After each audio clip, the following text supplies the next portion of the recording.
Hello everyone, welcome back to episode 3 of the ONLE Networking Show. I'm James West, co-founder of ONLE, joined as always by my lovely wife and co-founder of ONLE, Kelly West. We've also got a special guest today, which we're going to hear a lot more from, Naomi Light. Hello Naomi. Hello. Good to see you. Thanks for joining us. You are a relationship coach, much more than that. We're going to come on to that in a while. But for now, you're just joining us for the news section. So let's talk about some news. Lots going on at ONLE. The big thing for us, we've had successful launches of 2 new groups, ONLE London, ONLE Brighton. They've gone down very well, haven't they? Yeah.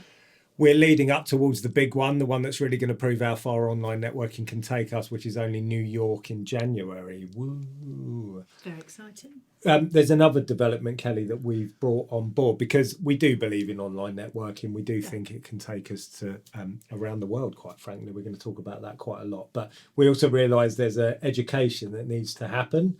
So we've launched some workshops, haven't we? Do you want to talk about that? Yeah, so we've realised that networking has changed massively, not just this in-person, online, where do we go, what do we do, but in terms of the new businesses that are popping up. So I don't know the number, thousands of new businesses each month are joining the workforce.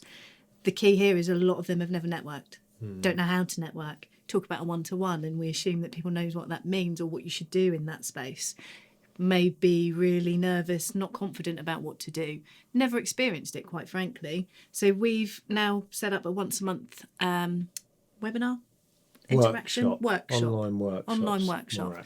So how to network effectively. And the great thing, we've run 2 so far. They're going to be monthly for the future, free to attend for anybody. And the good thing here is you don't have to be a member of ONLE. You don't have to network at all. It might be something that's on your sphere that you've thought about for a while and never really known a lot about. But I think more so than ever, remember when we used to go networking, you'd have to go, come and join this other group. We just want to blow that out of the water because all networking is great. All networking groups are good. And you've just got to find the one that suits you the best. So this really is to just blow all of that out there and say, look, we're just James and Kelly West. We do know how to network. Yes, we own the network, the ONLE network, but come along and just get some hints and tips from us. And we've had a real mixture. So members that have been a member for a long, long time, but just want to brush up on some skills and some tips. New members that have never networked before, and then people from outside, either at other networking groups that just need a little bit more education, or people that are new to the networking sphere. And quite frankly, we're really happy to talk about other networks and what they offer and what you're looking for and where that you might be a best fit for, because not everybody's going to be the best fit for us. No, and you've got to find the network that fits your requirements and the culture and everything like that. Naomi, I'll bring you in at this point, but networking, it's quite cliquey, isn't it? And it's quite intimidating, I can remember, from when you're going into it new. And it very much seems like you have to pick a side or you're part of this network. Have you got a view on that? A view on picking a side or just my experience? Just the experience of first networking. So I can really relate to the intimidation thing, that imposter syndrome of like, everybody else in the room, it feels like everybody else in the room knows this stuff, is fully confident, and you're the one that is, about to expose yourself by saying the wrong thing. In reality, as you get to know people, you realise they're all like you and everyone is just putting their best foot forward and, acting confident. So I think that the strength that ONLE brings, for me and why I've been a member for 4 years, is that it's very friendly and personable. So being able to identify with others and realise that they're all just like you. Everybody is, trying their best. Yeah. I think happens a lot quicker. And I think there's always something you can connect with everybody over. So trying to avoid feeling like, your group is just limited to that and be open to connecting with everyone is, I think, how I'd like to see networking and how I try to. Which is what we're talking about, isn't it? That we want people to come to ONLE and go, by the way, you don't have to pretend you don't go to BNI or 4N or Network My Club, because quite frankly, loads of people do more than one. Let's have an open conversation, perhaps about how they work in conjunction with each other and dovetail, and they all give you something different. So, but anyway, if you are a watcher of the show or a listener and you want to come along, come and meet myself and Kelly, we run that webinar. I've said webinar now. Workshop each month. And I'll put details in the notes so you can come and book onto that. But continuing on from that, throughout last month, we did an education on networking. We started asking the members, didn't we? What are your networking tips? We had some brilliant stuff, didn't we? Yeah. I actually, and I wish I'd done more, but one meeting I actually properly took notes, and I'm going to read some of them out. So members, you won't know that we're going to do this, but there's a few from a particular group. Which group was that, do you reckon? Crawley, maybe. Could it be Crawley? Anyway, I could be wrong. Denyse Whillier, great point. She said, ask if there's anything you can help people with. Networking, by definition, tends to be about what you can get from the network. It always works better when you go in with a view to how can I help others, because that's when people tend to pay more attention to you and are likely to help you. Because we've been saying, haven't we? We go into a networking group and expect that people are going to help us. Why? They don't know us, do they? They don't. We saw a good example of this the other day. Go on. So Henri, yes, one of our members, started a new property networking group in Southampton. Well done, Henri, by the way. We went along to say congratulations to him. And the intros were, tell us who you are, what you do, and what your current challenge is. And that was fascinating because, okay, it's property network, so they're all in the same industry, but the amount of people that couldn't get trades, so there were trades in the room, and they went, well, I can help you, or I can do this, or I need an accountant, there'd be another accountant there. So just flipping it around, as Denyse says. Yeah. Ask the question. Yeah, how can we help? But try and help people. Yeah. Because that's how you become known in a network. So well done, Denyse. That was a great point. Gary Morgan, viewers may remember that Gaz was the guest on last month's Only show. He said, suspend judgment. Don't assume someone can help you or not, or that you know everything about them from their job title. We could talk about that for hours, so we won't. But people do tend to make their minds up and prejudge people and think, well, you're useful, you're not, and it quashes your network. It's about growing branches, not chopping them off before you've even given people the chance. So good one, Gaz. Kierney Frampton, some of you may know, you probably know quite well. I do. She said, ask questions. People are endlessly fascinating. Good point. You've got to enjoy networking. Talk to people. And then the final one, Tracy Howes. This is good, particularly for online networking. LinkedIn, she said, it's kind of become your best friend as the online networker. Her workflow, I meet people at networking events, connect and send them a message on LinkedIn. Don't just connect, and arrange one-to-ones from there. It's led to so many opportunities for me. Such a good point. LinkedIn people aren't perhaps using it to its full potential to take that next step into networking. So there we go. There was loads of good tips. So members, sorry if we missed you off, but that was some particular highlights that we thought we'd draw out. Local to global networking, that's the next thing on the agenda. I'm going to ask you about this, Naomi, because we've gone from in-person networking, we perhaps don't travel that far to meet the people there, to the fact that we can potentially network globally. We've realised that there is a very strong requirement for an anchor. Yes. Do you want to carry on with that? The anchor relationships that I've been talking about, and some of the members will remember this from some of the groups. So I forget the chap's name. We'll have to put it in the notes. We'll put it in the notes. We'll put it in the notes. So the author of the book... Keith Ferenzi. Ferrazzi. That's him. Ferenzi. Or something like that. We'll put the notes in the chat at the bottom. But he talks about anchor relationships. So to put that into context of ONLE or other networking groups that you go to, you meet up with the same people each week, each month. And some people love that. Some people hate that and don't see that as a good thing. The point here is you're building an anchor relationship. And what we mean by that is you're getting the people closest to you that you see the most to know you the best. So they can absolutely go out there and shout about you. They can tell people how they met you, that they see you regularly, that they like you, that they hear that you do business with other members, and that becomes your base sales force, really. I don't like to use that as a terminology, but they do. Support network, isn't it? Yeah. Yeah. Your friends. Your friends, yeah, absolutely. So they are your anchor contacts. So if you're a Southampton member, your anchor contacts will be within that group. Once you then start to go outside of that, you're then building up that next level, aren't you? But you always remember that you've got those people core to you and close to you that really, really get to know you. And your friends and family become those people too. So never assume that they really understand what you do, because sometimes they don't. So you're missing an opportunity if you haven't explained to your closest friends and family what you do. Because if they're going out there talking about you and they're getting it wrong, they're missing out on potential opportunities for you as well. Yeah, So we're very much going down the lines of local networking. Yeah, go and meet the people local to you. We are not running events specific to that, but only informal stuff. Get to know those people, because you can't do that with people as we move to from where we are in the world, Manchester, Leeds, New York. You're not going to do that. So, but you still need that anchor. Going to put you on the spot a little bit here. Online networking. How have you found it? Has it been perhaps tougher for you to build relationships? And is your approach to it maybe evolved over because it's been 2 years now, really, isn't it? I really like your idea of the anchor relationships, and I think instinctively, as a coach, I know the importance of knowing and being known, having a safe place that where you think people have got your back, and I think. It's been really good for me. We've just relocated as a family, so I've joined the Petersfield group, and having one-to-ones with other people in person, I think is an essential companion to the meeting online. And then go where your interest takes you. So if you're curious about a particular location, a particular industry, a particular only networking group, then go with that curiosity, go where the energy takes you. And as well, I'd always say as a coach, don't overextend yourself, because then I think you were saying don't cut off branches, just keep sprouting new ones.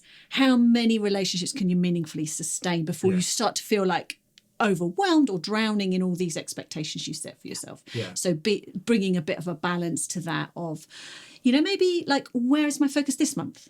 Which relationships have, like, I sometimes talk about having an A-list, people that you're really interested in getting to know, people that do you good, people that you have got something maybe you aspire to, having your A-list. And that probably needs to change, because we can't forever just expand, keep expanding. I love that. I've never thought of it like that. Have you expanded on that idea? That what you've just described there about the fact that look at your network and assess, have you got people that energize you? Have you got people that you're mentoring, because that gives you a sense of satisfaction? Have you got we could run. The A-list thing is something, it's a coaching tool that I use in one of my courses, and so outside of networking, having that it's just really an intentionality about your focus for relationships.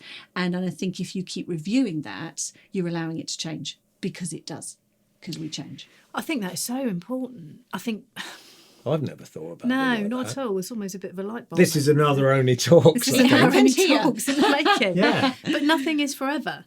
And I think we get so personally affected by things when they change. And it doesn't need to be that way. Yes. I'm going to make this sound really bad. It's networking at the end of the day. Yes. It's networking. It's getting to know good people, building relationships and connections with people that you feel comfortable with. Yes. But the key there is you have to be comfortable, and there has to be a reason, not always monetary. It doesn't always have to be a pound sign at the end of it, but you're right, the energy and making sure it can be just people, that person makes me feel good. I'm never going to do business with them, but I have a great time. That's an important element to have. And I think going on from your point, you change, your requirements change, the people that you network with change. So I think some way to review, have I got the right balance in my network? We're going to come back to that. That is genius. Okay, let's finish with networking tips and move on to our next item. Kelly's networking. I was going to try and come up with a jingle. Andy, have you come up with a good jingle? No. He hasn't got a jingle. But Kelly's networking gems, we'll do a graphic and develop it. But I'm now worried I'm going to be on a screen with lots of flashing lights. Gems, okay. The difference between a referral and a recommendation. And I, after talking about it this morning, I'm kind of confused myself as to which is which. I'm bound to get this wrong. This is authoritative. Well, exactly, but I'm being serious here. So, big problem within networking is what am I going to be able to give? What I can take. I need lots of help. I need support. I need to pick people's brains. But what am I going to give? And I just say relax. On all honesty, relax. The biggest concern we get is people giving the wrong thing. And I think that is when it can become damaging, when you're trying too hard and you're listening out for something and you're not quite hearing it properly. And then you think, oh, I've got a connection there. It might be really loose and it's probably not that valid. And you make that connection. We've all done it. Because you're trying to do what? You need to talk about the terminology, don't you, of a referral? You're trying to pass a connection on to somebody to help them. So it could be, I need a new website, guys. connect me with a new web designer, and I'm thinking of Joe Blogs, but I only know Joe Blogs because I've been in the room with him for a month, and he does do websites, but I really want to help him because he seems like a nice guy. And you make that connection. Well, the thing here is that a referral or is that a recommendation? Okay, and the difference between the two, a referral is I'm giving you the details of this person because they can help you.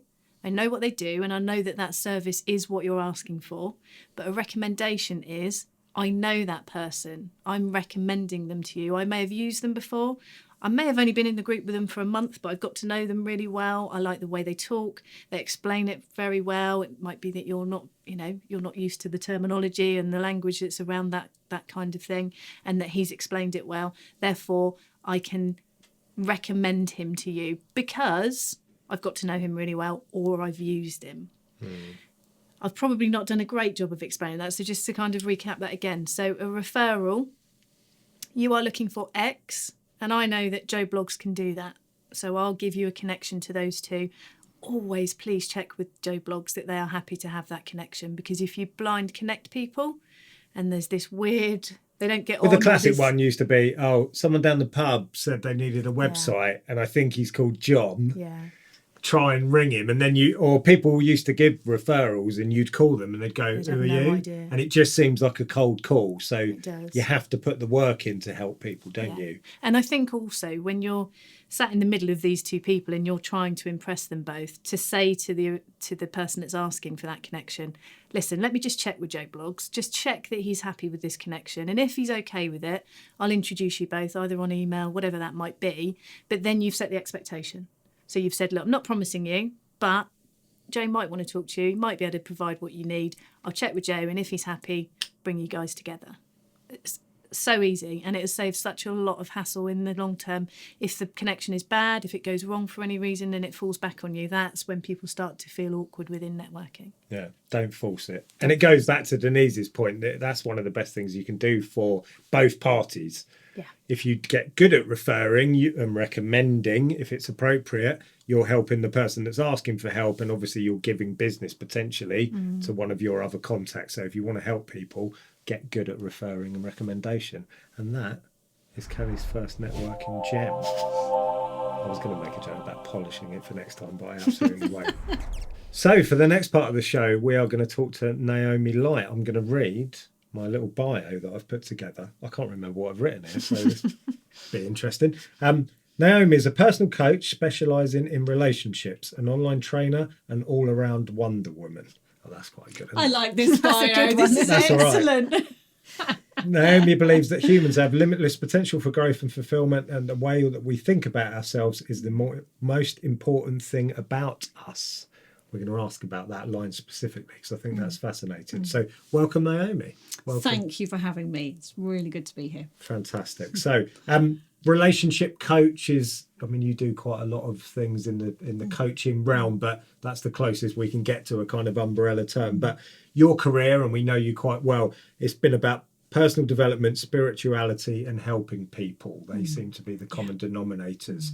Why? Great question. So I changed career when my youngest started school. And so going back to work and thinking it, so I think the best job in the world you can have is being a mum or a dad.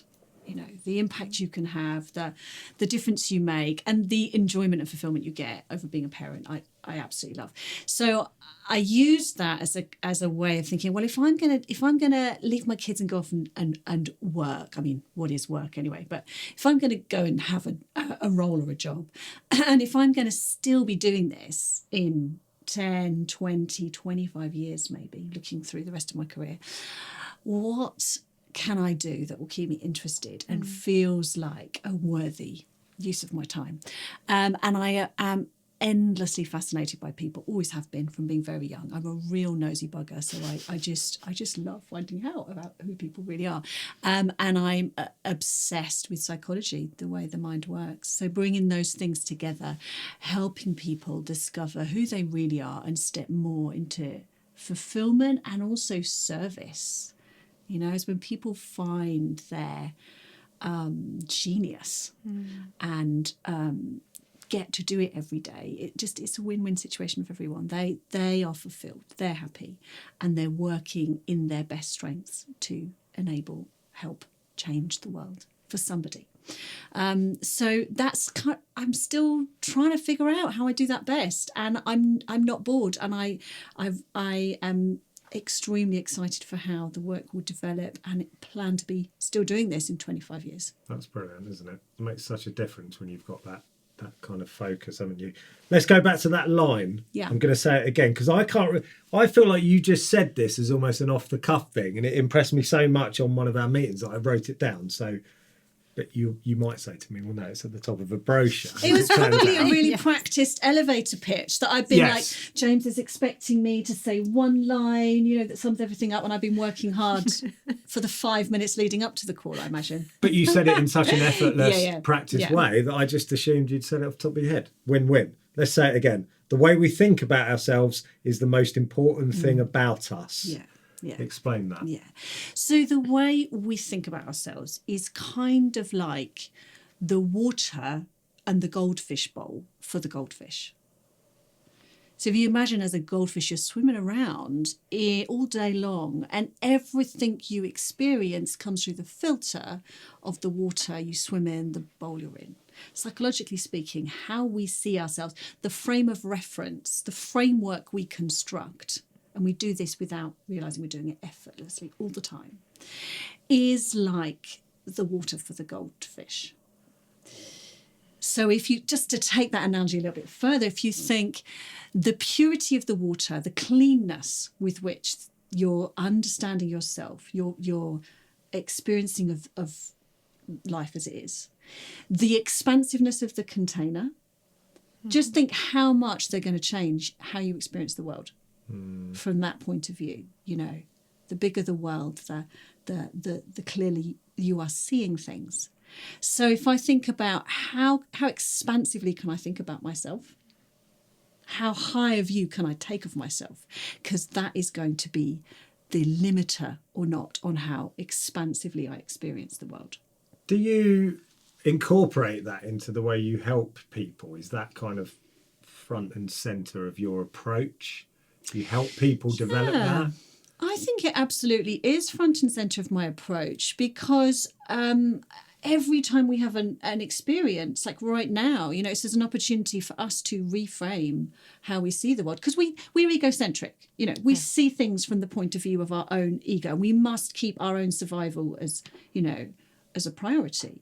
It's like everybody wants to be the hero of your story. I don't know if we've probably talked about that idea of when you're marketing yourself, you make your client the hero because they're egocentric. But to kind of go back to your question, I think there's always an opportunity. And so in every conversation, if I've got somebody sat there, whether it's a group of people or it's an individual, so what's this teaching you? How could you see the world differently? How could we actually make this count, this moment? I think through mindfulness, through noticing, through showing up for yourself. Every day is a school day. Every opportunity that you have is one that can fundamentally shape, even just a tiny bit, the way you see yourself. And I think of that as maybe one way of thriving. That's a nice way to look at the world, with that curiosity, isn't it? You're probably thinking my goldfish bowl is about that shallow and yours is massive. What is weird, you were talking about it and I just saw the ocean with lots of fish swimming in it. Oh, nice. That's the Lovely. difference between me and Kelly, see? What did you see? Oh, like a goldfish bowl that's like that.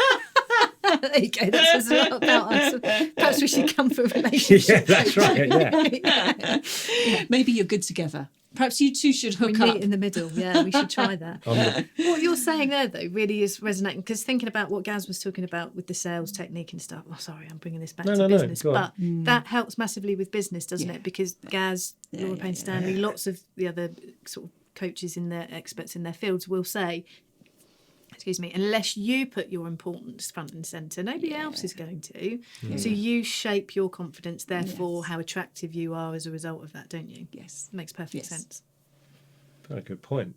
So that presumably is part of why you I nearly said majored, you'll know what I mean, relationship coaching. Yes. Why that as a Yes. specific for you? Yeah, so I see ourselves as having 3 types of relationship, and I work with all these 3 types of relationship. The first one's the relationship we have with ourselves. We just talked about that. The second one is the relationship we have with intimate others. So intimate relationships, the most significant people, the people you're committed to.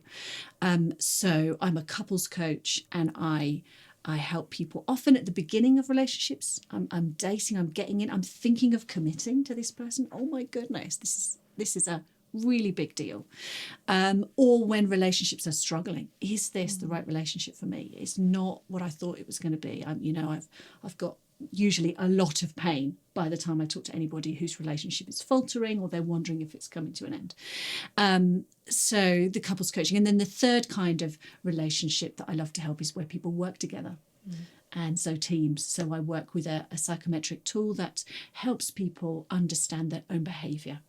And a bit like the goldfish bowl, as soon as they can see it, they're like, oh, well, maybe this isn't just who I am, this is my behaviour, and therefore I can change it. And that way you help people step into more effectiveness and be even more brilliant in the context that they're in.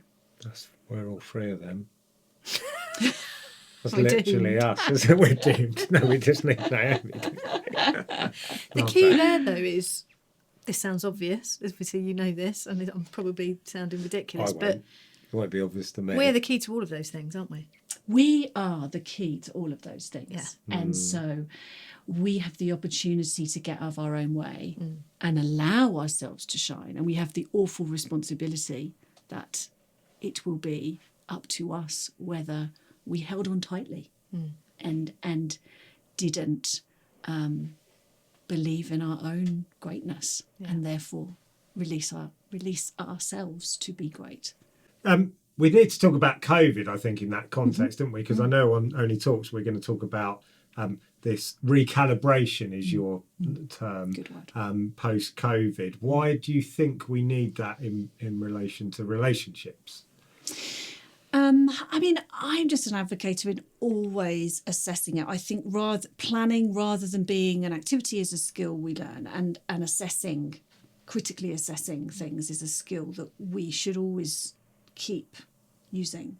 And I mean, now more than ever, hey, when so much has changed and our frozen perceptions, not only of who we are, but of the way things are going to keep us in the past.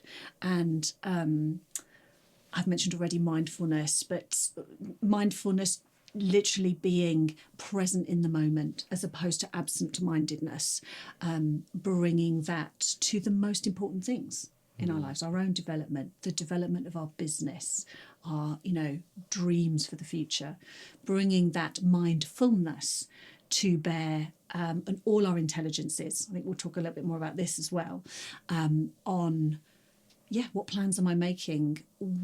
How am I intentionally leaning in towards the future that I want to create?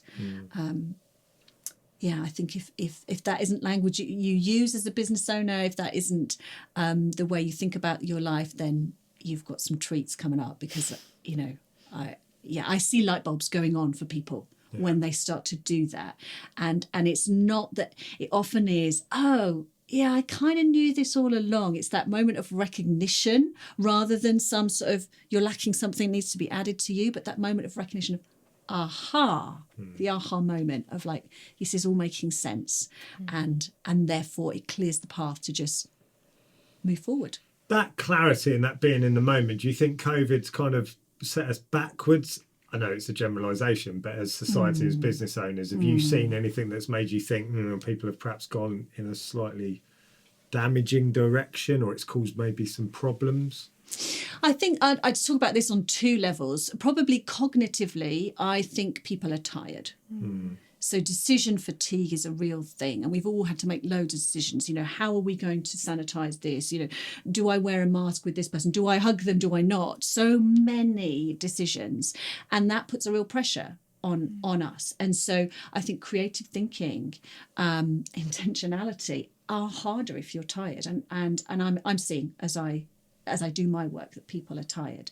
But I also think perhaps on another level, it's given us possibility. Maybe if you talk about like a psychological or a spiritual intelligence, we've all had our eyes open to things that we took for granted before, the importance of loved ones, or the importance of having a job that you really believe in, or how amazing the NHS is, or whatever it is. We've had those like, oh my goodness, it was here all along and I never saw it. So in some ways, I think people have some people are really thriving. Some people are coming alive. Some people are making choices right now that they will live in the good of, and their children will live in the good of for many years to come. I mean, that's huge. Yeah. But also I think that there's a very real struggle with that. And I think the more we can allow ourselves to struggle, and not soldier on, but go, do you know what? I'm really tired. Like, let's set some limits so I can recuperate and function again. Yeah. The more we can own that, I think the more we can live in the good, but without maybe some of the costs and the casualties of what has been a seriously demanding season for everyone. Sure. Good stuff. Networking. What's your story there? How did you get into networking? Through you. Okay. Was that the first? Yeah. So when I met you guys 4 years ago, that's how long ONLE's been going, isn't it? Yeah, 4 years in January, yeah. So I had just started. I had just decided to get out of my own way, found myself coaching somebody accidentally, and they said, you should really be a coach. And it was all around that time, going back to work. So I went along to Winchester Bloggers, and you said, we're starting up a networking group. So I feel like it was a real providential, like I was just about ready to begin to take myself a little bit seriously. So that's where it began, in the Winchester group in the Hotel de Vin, and I've been part of different groups since then. I stepped back for a year. I was doing some other work, so I stepped back for a bit from ONLE, but the relationships are just it feels like home. It feels like home in a networking sense for me.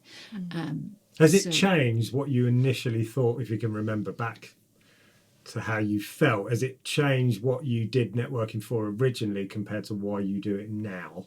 Because that often evolves for people. That's a really good question. I think essentially no, but I think I have matured, and I've been really influenced, particularly by you guys, in terms of you kind of have an idea that the way you think about things is the way that the people that you're meeting, think about things. So I think just adding the opportunity for people to be able to refer me and explaining in simple terms, the value that you can bring. I think I've been very bad at that, and I'm, wanting to develop alongside I like people, so it's always fun. I've just never not had fun going to a group online or in person, but developing that sophistication, I suppose, with this is what I do, this is my range of services, and really taking the time to communicate that clearly. And that journey of niching down, isn't it? Because you are an expansive coach. You can work in lots of coaching capacities. The problem is, as we found, there's a lot of coaches out there that say coach, and people immediately think it's a prescriptive or it's a kind of educational coach.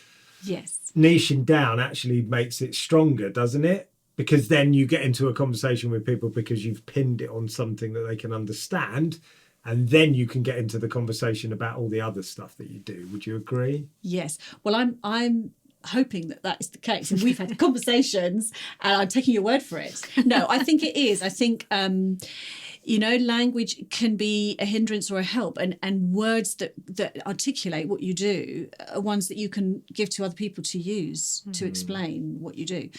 So you and I have had lots of conversations about my niching, and I've found this a process. I think I will always find it a process of like finding words for what I do, and as service industries, it's harder to explain, especially when you work with all those intangibles. Like I'm sure there's many people watching this who are, coaches or therapists, or, those kind of, you're not working with a muscle that you're helping you're working with a construct in someone's mind. So yeah, I have struggled and probably will continue to. But where we're at right now, being able to talk about relationship and your 3 key relationships, I'm really enjoying, and we'll see how helpful that is to explain. But that point about positioning, I mean, that's a whole other world, isn't it? Because if you think about the brands that you respect most, they don't have one message that they send out for 10 years. They constantly change it and evolve it because the market's changing,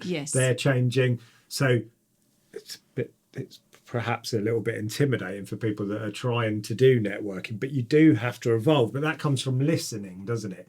Listening to demand. How are people responding? What's resonating? Have you found that you can kind of say one thing and people jump, well, like me with writing that line down?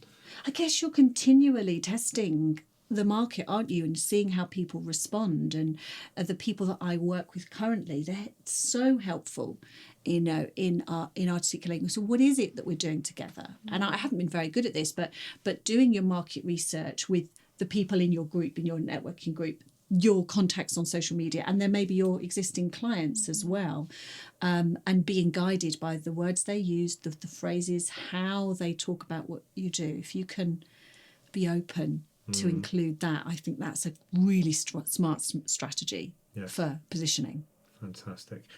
How can people contact you? I've written the website down. It's very easy. NaomiLight.com. NaomiLight.com. Perfect. That will do. Good stuff. Any final tips, networking, or maybe relationship tips? Whatever you like. So my absolute favourite mantra, and one that I work very hard to apply, is from the guru Elizabeth Gilbert, who's written Eat, Pray, Love. Have you watched the film or read the book? Eat, Pray, Love. So she says, take the path of curiosity, not the path of fear. I think that should be on my tombstone, maybe. But just, so opening yourself up to life, choosing curiosity over fear. And almost as if, there are two roads that we can take at all times. Make sure you take curiosity. That is a great message, isn't it? Not just for personal relationship. Networking, that works beautifully for, doesn't it? Go along with a curiosity. Who am I going to meet? What are they going to be like? That's a lovely way to do it. Naomi, thank you. Thanks for joining us. You've got to talk to me more in a minute for any talks. But can't wait. There's lots to cover. So, fantastic. Anything else from you, Kelly? No, I was just really listening to what Naomi was saying. I could have just forgot it was on camera for a minute there, to be honest, as well. So thank you, Naomi. Splendid. Good stuff. Good stuff. Right. Well, that's been Only Show episode 3. Doesn't time fly? Thanks for joining us. Please like, subscribe, share. Come on to our How to Network Effectively workshop, and we'll see you again next month.